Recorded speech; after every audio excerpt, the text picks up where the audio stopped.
Hi, I'm Laura Flanders of The Laura Flanders Show, where I interview the best thinkers and doers of our time. On TV, the show premieres Sundays at 11:30 Eastern on PBS World and at the Laura Flanders Show YouTube channel. You can join my guests and me every week there in the live viewing party, and then catch us all week on public television stations.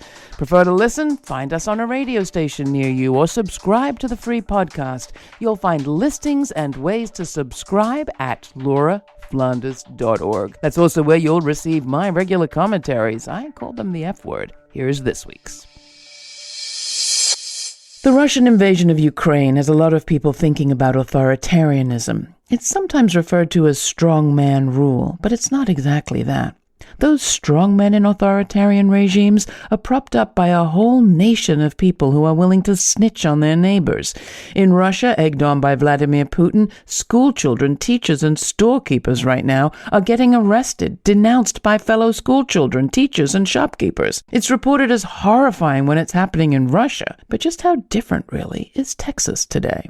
In Texas, under the state's new abortion law, not only is abortion banned as early as 6 weeks into a pregnancy, but anyone anywhere is deputized to sue those they suspect of aiding or abetting a person seeking abortion access. There's even a chance of a $10,000 bounty. It's not just abortion either. In a letter to the state's Department of Family and Protective Services, Governor Greg Abbott called for the parents of trans kids receiving gender-affirming care to be investigated and mandated doctors, nurses, and teachers to report on those parents or face criminal penalties, legally obligating people to snitch.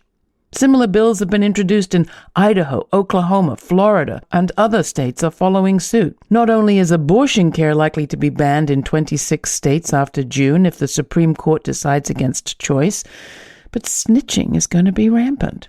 What's the opposite of authoritarianism and a culture of control?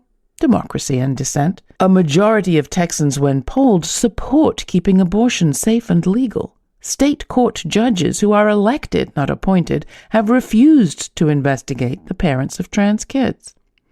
It's no surprise, then, that Republicans are working hard to limit voting in Texas, throwing up all sorts of restrictions and obstacles to people casting a vote. Even before the invasion of Ukraine, experts say Putin returned Russia to a grim time of denunciations, secret informants, and squealers. We can hope the invasion pushes Putin's regime past its breaking point, but we are no stranger to red scares and denunciations right here. Do we really want to go back to the darkest part of the 20th century? A nation of voters or a nation of snitchers? Where would you rather live? You can watch my conversation on the fight back that's happening in Texas on PBS stations all across the U.S. and on YouTube. And sign up for the free podcast and all sorts of extras at lauraflanders.org. Thanks.